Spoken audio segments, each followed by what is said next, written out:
firmas al inicio de la sesión y a la salida, tanto mañana como tarde, para que no lo olviden hacerlo. Bien, voy a presentar a nuestro siguiente participante en el seminario, que nos va a hablar, como lo indica el título de la primera lámina, Mejores prácticas en movilidad urbana, de Bernardo Baranda Sepúlveda. Bernardo Baranda es un entusiasta colaborador con la universidad, con los eventos que organizamos.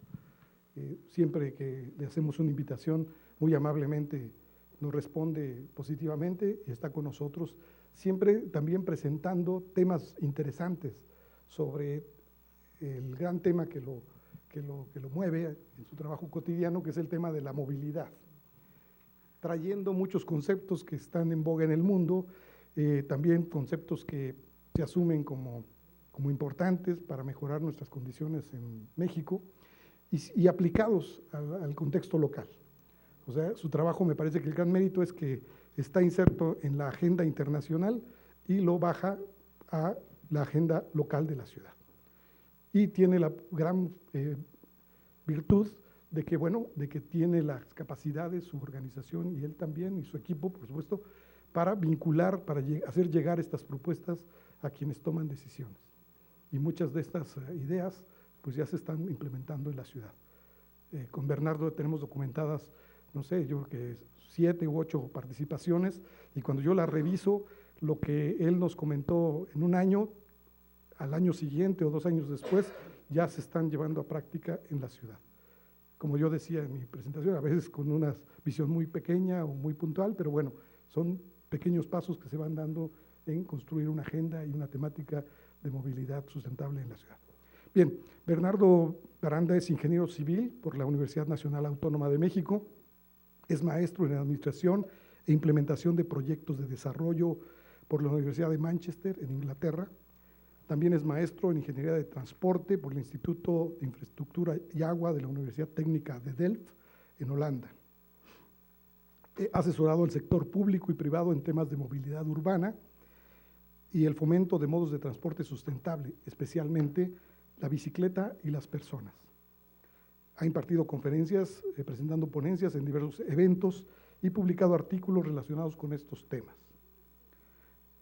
Fue coordinador de movilidad urbana en el Centro de Transporte Sustentable, organización no gubernamental dedicada al desarrollo de proyectos tendientes a mejorar la calidad de la movilidad. Actualmente, en esa misma línea, es director general para México del Instituto de Políticas Públicas para el Transporte y el Desarrollo, como lo señala su logo, ITDP. Bueno, Bernardo, pues mucho gusto que estés con nosotros, bienvenido nuevamente. No, muchas gracias, Sergio, a ti y a Maruja, quienes no desisten de seguirme invitando a pesar de las barbaridades que luego digo, pero no, al contrario, muchas gracias.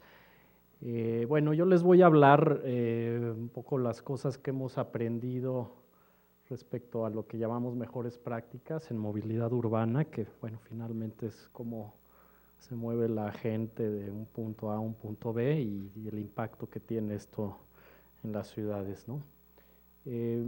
Los temas que trabajamos como institución y que bueno, nos atañen y que buscamos pues buscar soluciones generalmente tienen que ver con pues todas las externalidades o los impactos de la movilidad, ¿no?, en las ciudades. Y esto es algo que además pues, se repite en muchas ciudades, es un problema bastante común, ¿no?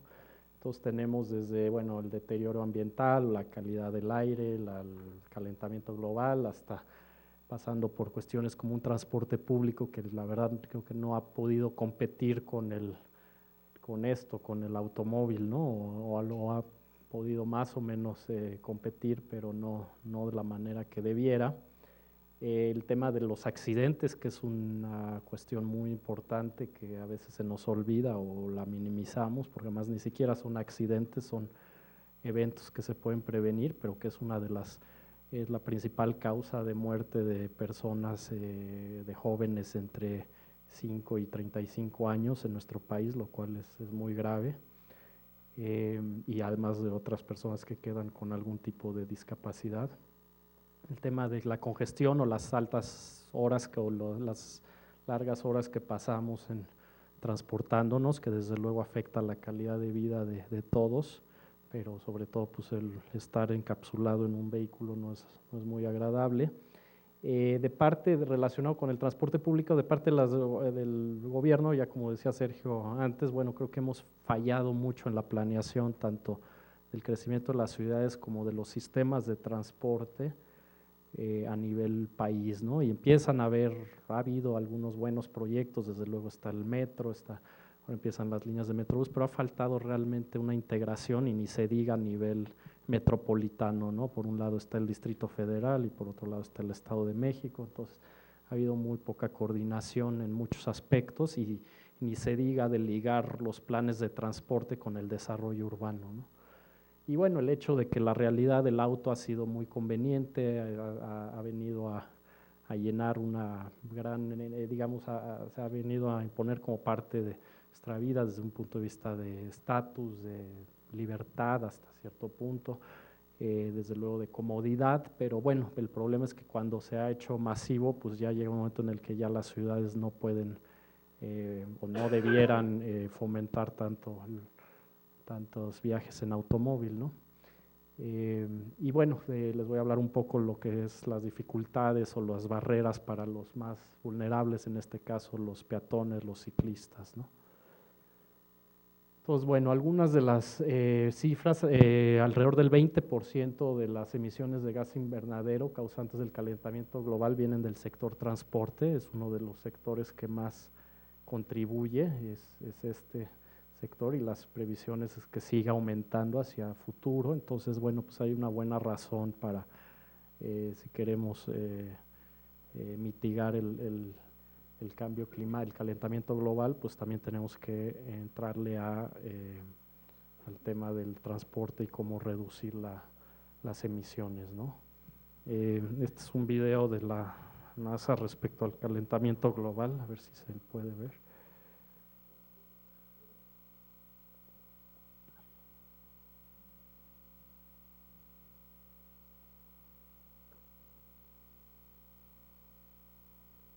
No, bueno, básicamente se ve a lo largo de los años cómo efectivamente las temperaturas han ido aumentando, digo que sea a nivel de décimas de centígrados, pero sí es algo que no es ficción, ¿no? Es real y bueno, este video lo muestra desde 1884, se van poniendo más amarillas y rojas algunas regiones, ¿no?, del planeta. El tema de la salud es importante, ya les decía, no nada más en cuanto al calentamiento, en cuanto a emisiones que provocan calentamiento global, sino también contaminantes criterio que provocan un daño en nuestros sistemas respiratorios y que tienen que ver con, por ejemplo, que alrededor de 7.600 personas mueran al año de acuerdo a la Organización Mundial de la Salud de nuestro país. Esto es generalmente personas que ya tienen algún tipo de enfermedad crónica respiratoria, pero que ciertamente la mala calidad del aire acelera sus decesos y eso, bueno, también es muy importante combatirlo, ¿no? Y desde luego de las partículas pequeñas, pues están probadas que además pueden generar en algunos casos cáncer, ¿no?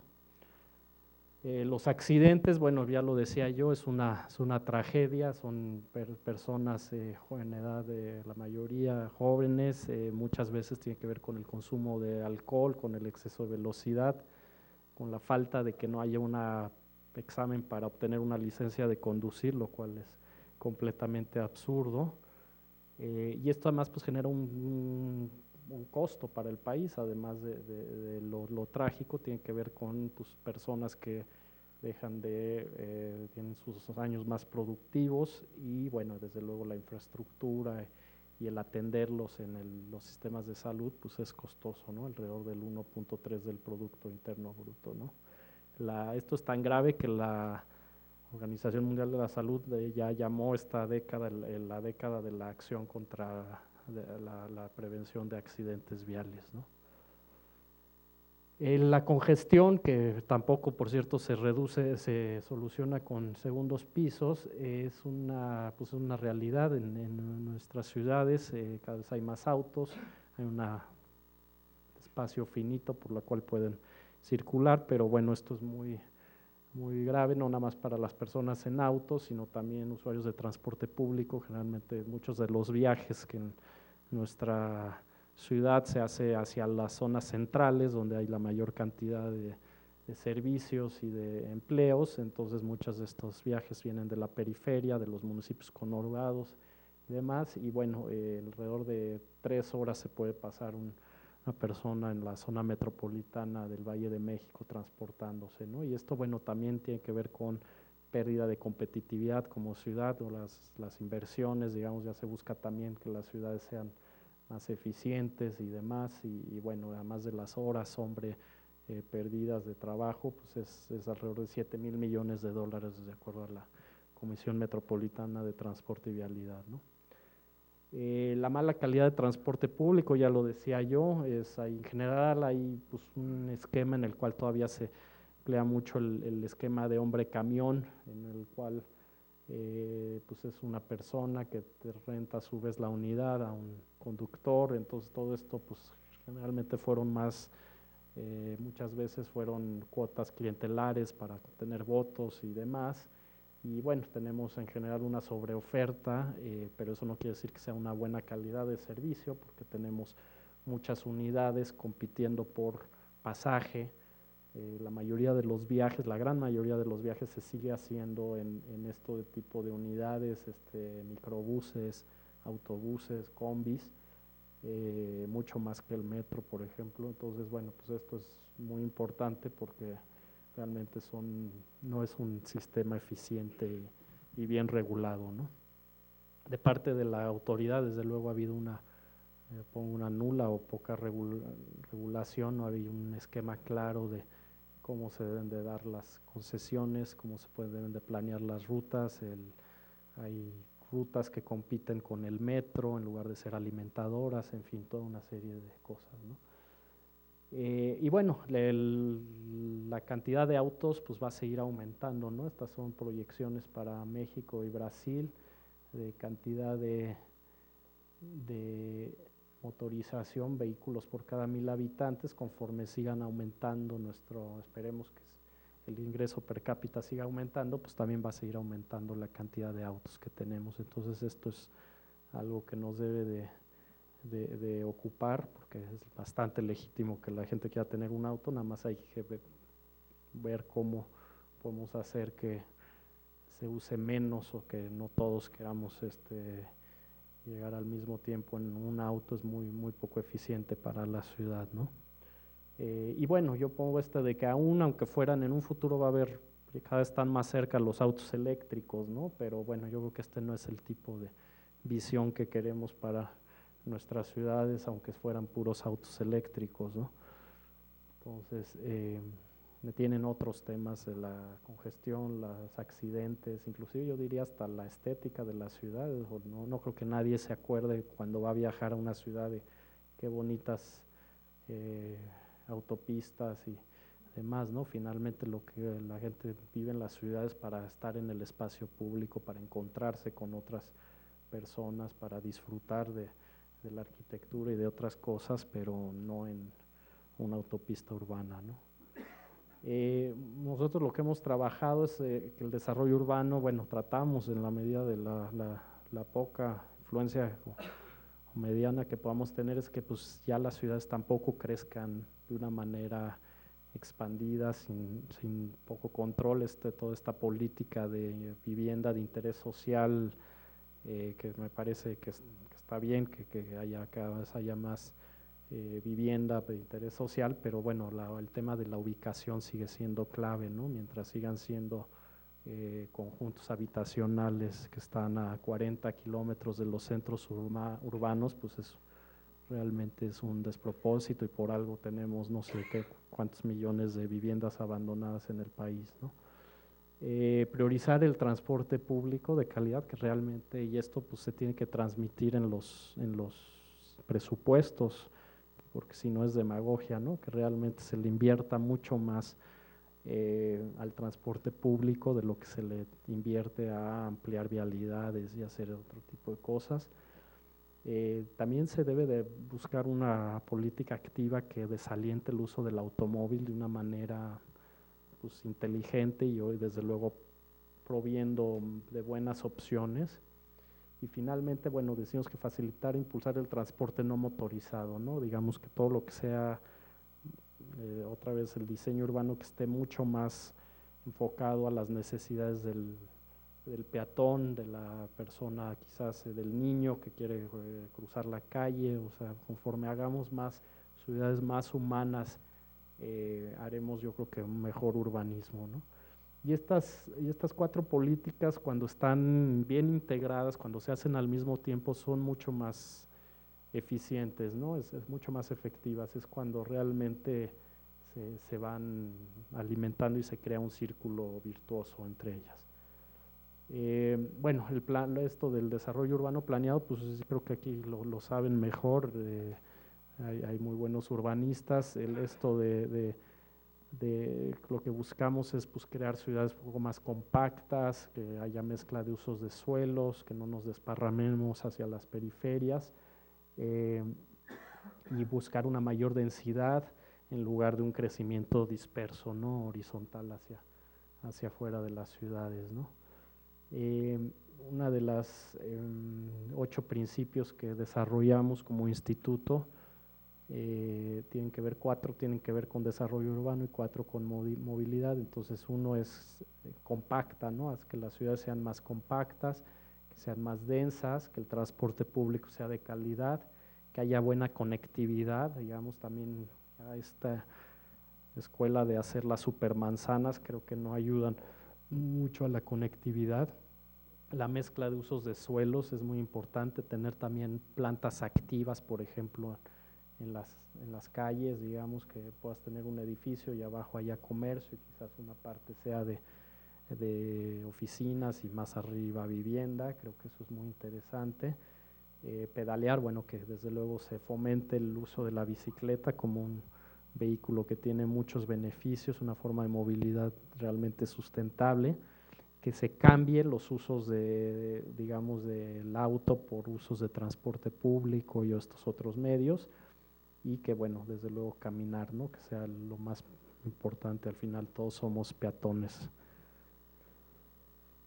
Por ejemplo, lo que hizo algunas otras ciudades es densificar a lo largo de los corredores de transporte público, ¿no? No en esta práctica de densificar un poco más aleatoriamente, pues como que nos producen lugares muy poco conectados, ¿no? No que en cambio si se hacen a lo largo del transporte público es mucho más inteligente, ¿no? Y el caso de Curitiba, pues es ejemplar porque básicamente aquí es donde pasa el BRT, que ellos lo inventaron hace casi 40 años, entonces bueno, pues es mucho más lógico densificar a lo largo de los corredores donde ya tienes infraestructura de transporte público, es todo lo que se llama desarrollo orientado al transporte, ¿no?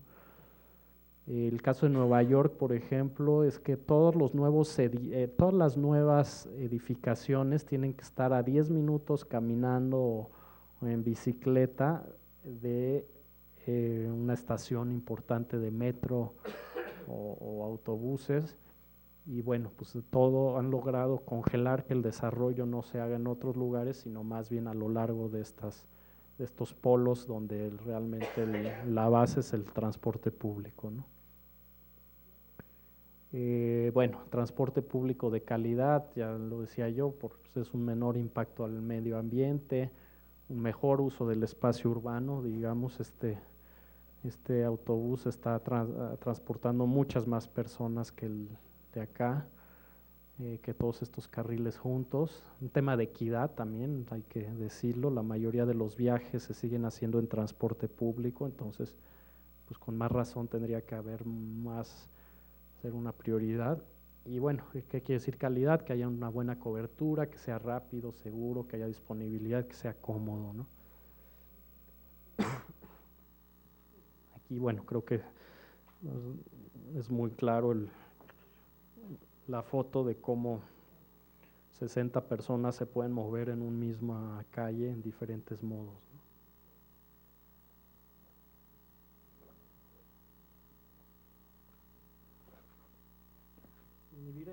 Inhibir el uso del automóvil es una razón de, pues, que lo que les decía, conforme todo mundo empieza a tener un auto, pues se vuelve una situación pues bastante difícil para todos, ¿no? Entonces, las ciudades que han avanzado también lo han hecho inhibiendo el uso del automóvil, ¿no? Y es un poco el tema económico, cómo hacer que las externalidades que produce el uso del auto se puedan internalizar y se puedan distribuir de tal manera que haya menos viajes en auto, ¿no? Lo que se han hecho en muchos lugares es reducir el estacionamiento. Creo que eso es algo a lo que nosotros nos estamos abocando cada vez más. Es una de las maneras que quizás no sea tan atractiva como impulsar el uso de la bicicleta, pero finalmente pues, todos los viajes terminan en un estacionamiento, ¿no? Entonces, conforme reduzcamos la cantidad de estacionamiento o hagamos un cobro por el mismo, puede empezar a haber cambio modal, ¿no? Menos uso del auto o inclusive menos congestión también. Zonas 30 o de tráfico calmado, también todo este tipo que en Europa lo han hecho desde hace mucho tiempo, que son como estas celdas donde nada más entra el tráfico que realmente va a esa zona y no el que va de paso. Entonces también eso desalienta el uso del auto en esas zonas. Y bueno, todo esto funciona siempre y cuando los recursos que se capturen por estas políticas se transfieran a otros modos más sustentables, ¿no? Así el automovilista lo va a entender mejor, lo va a pagar, entonces tiene que haber muy buena comunicación respecto a qué se va ese recurso, ¿no? El caso, por ejemplo, de Londres, ¿no? Para entrar al área central, pues cuesta, lo que costaba 6 o 8 libras, bueno, todo eso iba para mejorar, 12 ya. Entonces es un excelente caso de algo que ha funcionado para reducir la congestión y aumentar el uso de otros modos, ¿no? Aquí en la Ciudad de México empezamos ya con el tema del relanzar los parquímetros en zonas de donde se atraen muchos viajes, como la zona de Polanco y otras alrededor de Reforma. Entonces, bueno, se empieza creo que a ver esto y cada vez vamos a ver más parquímetros. Es muy importante lo que decía yo, ¿no? Que los recursos realmente sirvan para mejorar lo que la comunidad quiera, ya sea mayor iluminación, mayor seguridad, mayor ciclovías, mejores banquetas, etcétera, ¿no? Un estudio que hicimos, por ejemplo, de las zonas metropolitanas de México, hicimos un promedio de en qué invertían sus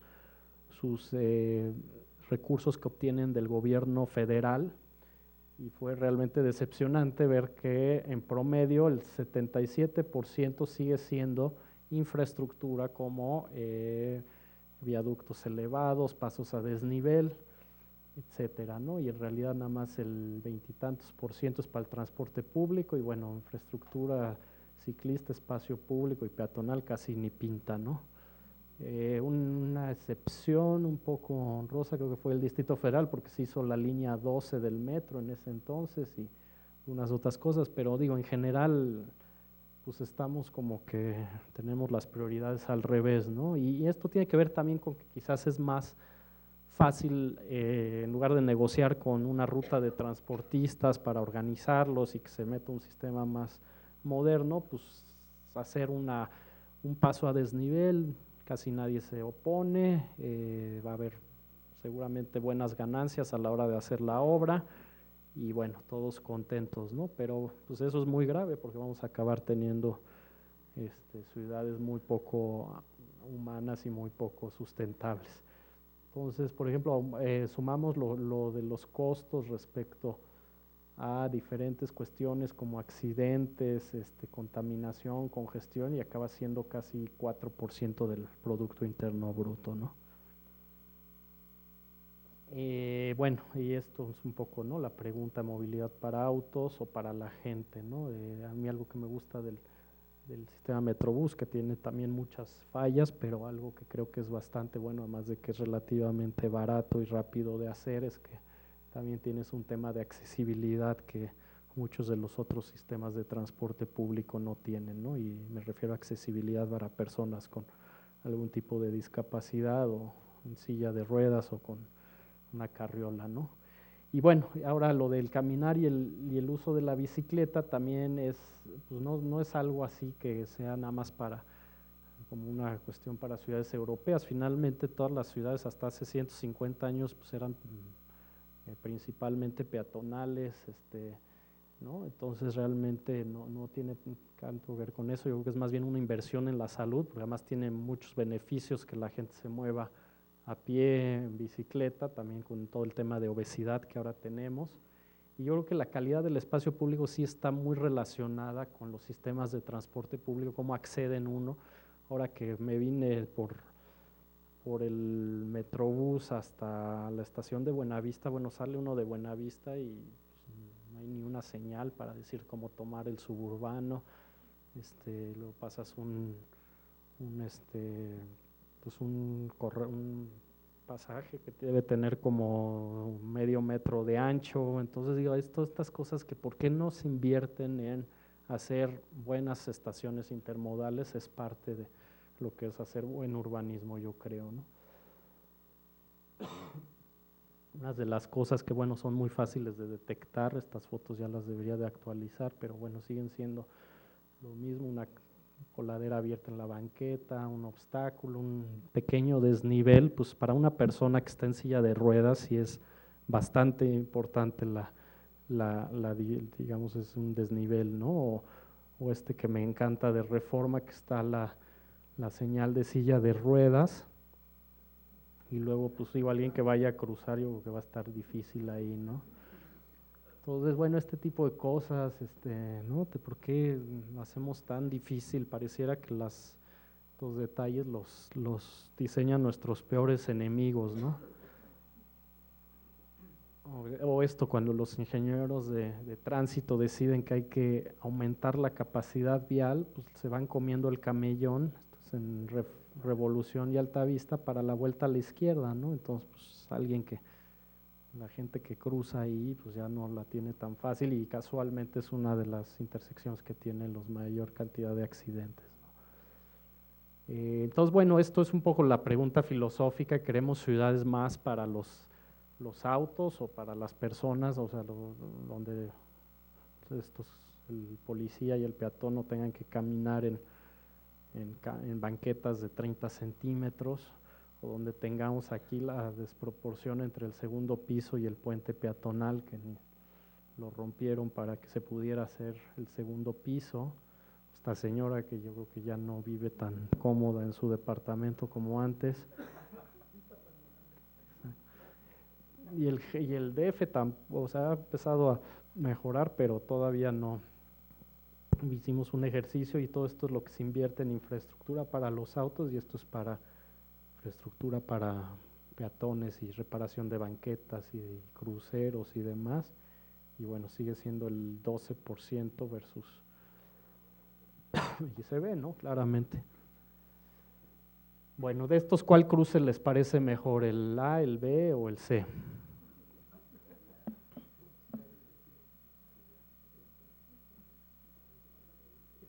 ¿Cuál? Sí, ¿no? El B es el único que es directo, que no tiene uno que...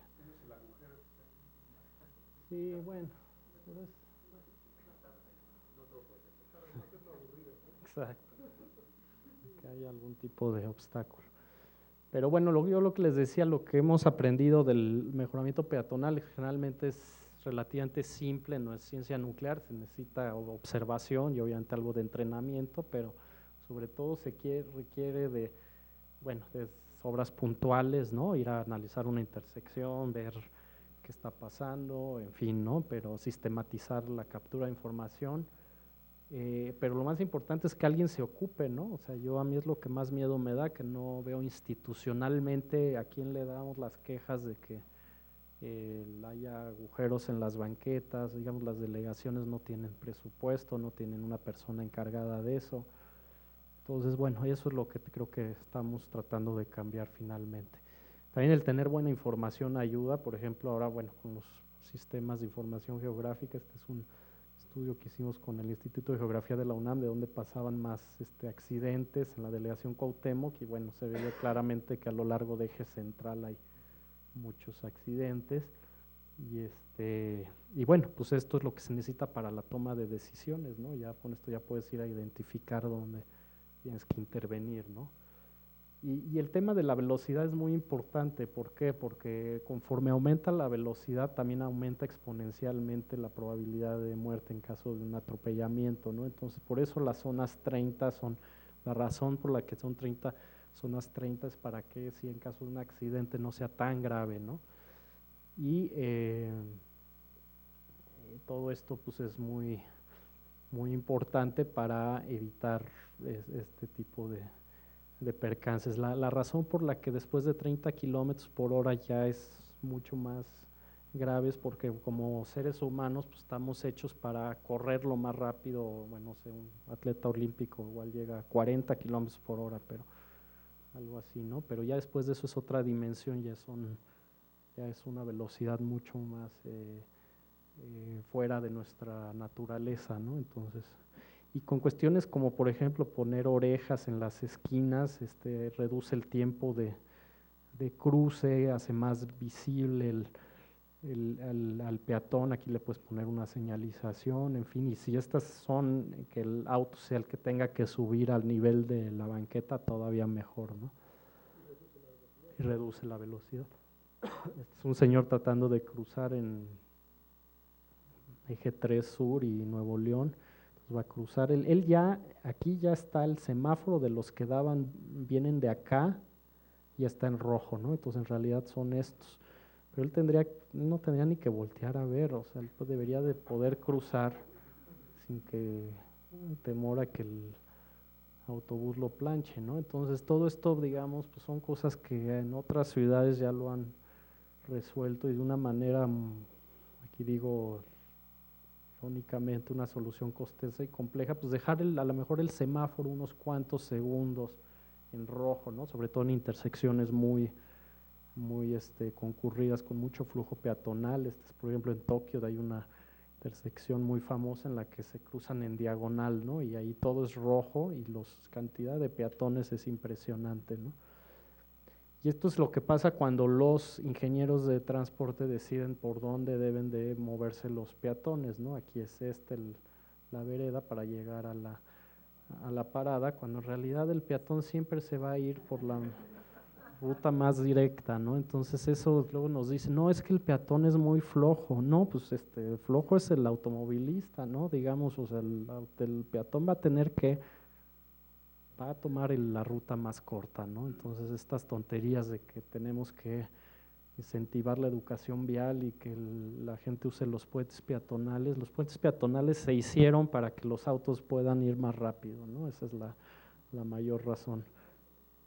Y pues, con razón no se usa, ¿no? Luego estos detalles, 30 centímetros, ¿no? Una banqueta de 1,20 versus 1,50 y ya es mínimo, esto debe ser como de 1,50, pues sí, pueden ir dos personas, esto es como lo mínimo, en realidad las preferimos de 2 metros, ¿no? Pero pues en 1,20 van dos personas apretadas, ¿no? Bueno, un poco las ciudades, toda esta fascinación que tuvimos con el auto a partir de la mitad del siglo pasado, ¿no? Era de que vamos, el auto nos va a llevar más lejos y ya las ciudades se van a conectar a través de autopistas urbanas y en parte se logró, pero a un costo yo creo que muy alto. Bueno, un enfoque más hacia la movilidad es pensar en que obviamente todo esto tiene que estar en un contexto urbano y la prioridad tiene que ser más el transporte público. Y yo creo que cada vez vamos a tender más o debemos de tender más a que sea un tema de accesibilidad, de que podamos llegar lo más fácilmente posible a nuestros destinos y para eso se necesita integrar el transporte urbano con el transporte, ¿no? Que los planes se hagan en conjunto, que no se hagan y sobre todo que se implementen, porque de planes creo que aquí, como decía Sergio, ya tenemos archivos y archivos. Para esto, bueno, es muy importante que las prioridades sean otras, ¿no? Que empecemos a pensar, lo que decía yo, dónde se invierta realmente en esto, ¿no? No en hacer grandes vialidades, ¿no? Esto es cómo se arregla una intersección, esto es en Insurgentes y Río Miscuac. Y bueno, básicamente es una intersección que mi conclusión es que hay mucho asfalto, entonces para alguien que busca cruzar tarda mucho tiempo, es peligrosa. Ahí la mayoría de los accidentes más graves son los giros de los autos, donde más velocidad y donde menos visibilidad tienen. Entonces, bueno, una manera de solucionar esto, digo, esto no es un proyecto ejecutivo, es una cosa que hicimos en una mañana de observación y otra mediodía de dibujarlo, pero básicamente tiene que ver con mucho rellenar esquinas, desde luego hacer más cortos los cruces, pintar bien tanto la señalización horizontal como vertical, y en fin, ¿no? Quitar una serie de absurdos, como que aquí tienes, este es el eje 8 y aquí hay un espacio que siempre acaba siendo utilizado de estacionamiento, ¿no? Entonces, bueno, esto es nada más para ilustrar cómo se pueden arreglar estas cosas, ¿no?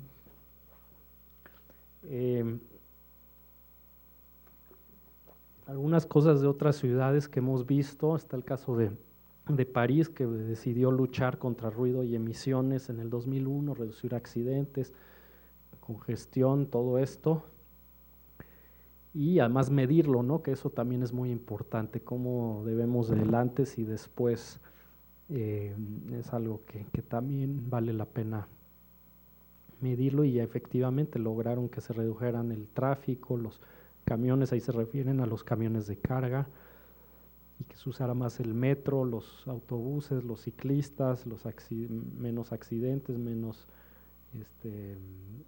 contaminación, y mucho fue reduciendo el espacio para la circulación de vehículos, ¿no? Por ejemplo, aquí esto era una calle que se volvió una ciclovía, que bueno, las ciclovías bidireccionales ya no nos encantan, pero el mensaje es importante de que era una calle y la mitad la volvieron ciclovía, ¿no?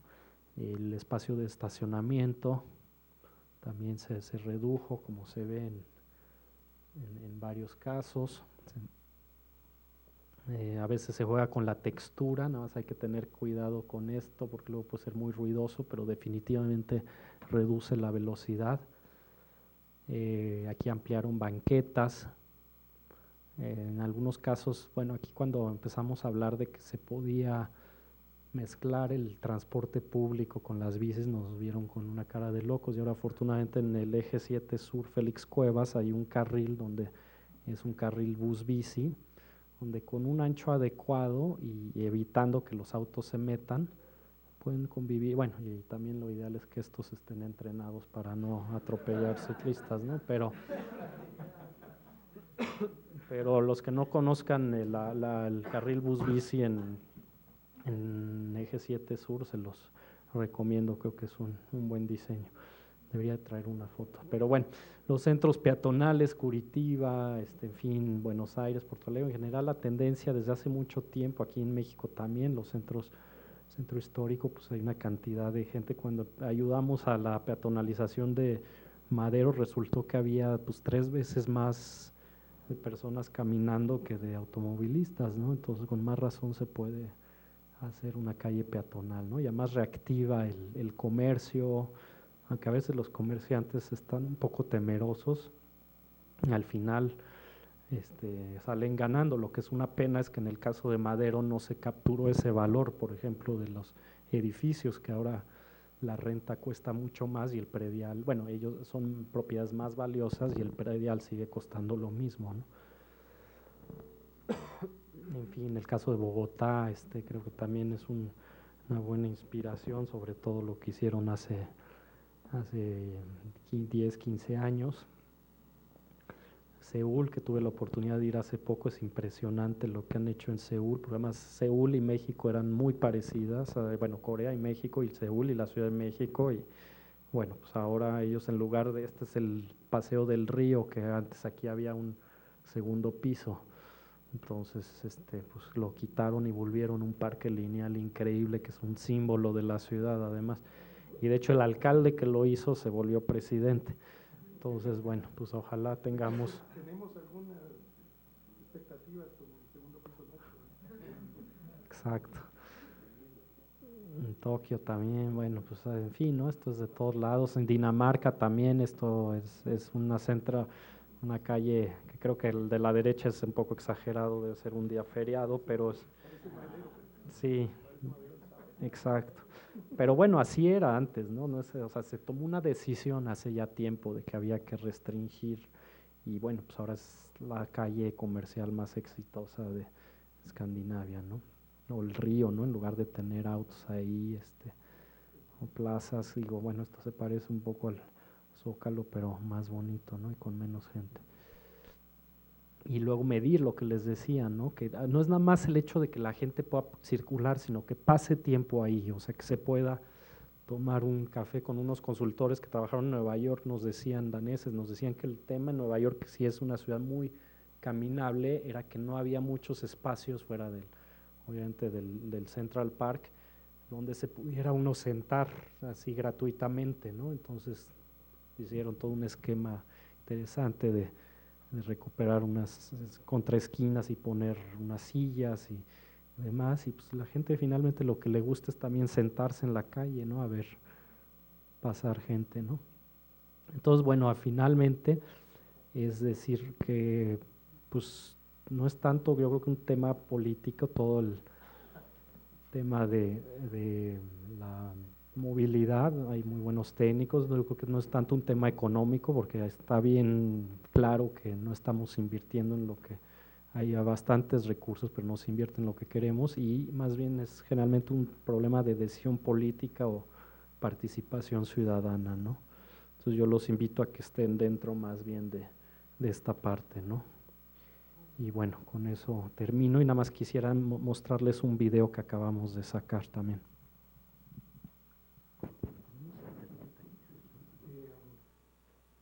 ¿Hay internet aquí en la sala?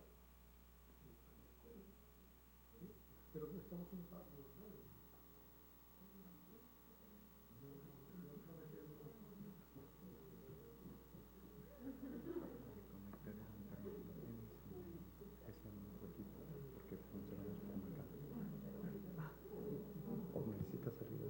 No, donde sea, donde tú me digas. Yo nada más es conectar una página. Y si quieren, mientras podemos empezar con unas pues, preguntas y respuestas. Sí. Sí.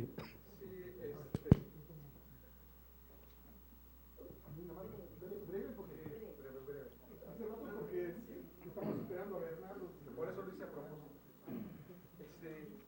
Bueno, mi pregunta va en el sentido de, digamos, qué tan realista es la disminución de los automóviles, no solo por la cuestión aspiracional, sino por el hecho de que inclusive hasta nos hemos hecho prestigiados en el mundo por nuestra industria armadora, porque ni siquiera dicen nuestra industria automotriz, nuestra industria armadora, y se pretende incentivar el consumo. O sea, parece algo esquizofrénico, ¿no? Por una parte tenemos estos proyectos de diseño urbano amables y por otra tenemos la industria automotriz que tiene privilegios para la salida de los automóviles en ese sentido. O sea, es algo realista, ahí la voluntad política chocaría contra la voluntad económica de nuestras armadoras, que son transnacionales. ¿Qué tan realista es en este choque de trenes salir bien parados los peatones, los ciclistas y todos los demás? Sí, bueno, desde luego no es fácil, pero pues lo peor es no hacer nada al respecto. Yo creo que lo que decía yo es muy importante, no es tanto la posesión de un auto, es más bien que se use menos, ¿no? Porque tenemos países, en Europa hay países donde tienen mayores índices de motorización, el caso claro de Alemania, por ejemplo, y donde las ciudades funcionan muy bien porque la gente pues, puede tener el auto guardado y lo usa los fines de semana o lo usa las noches, ¿no? Entonces yo creo que sí debemos de tratar definitivamente de hacerlo, desde luego falta una coordinación a nivel pues, de muchas instancias, de que sea realmente una política nacional. Luego a un presidente genial que tuvimos también se le ocurrió admitir que pues, empezaran a entrar autos de Estados Unidos viejos, ¿no? Los autos chocolate.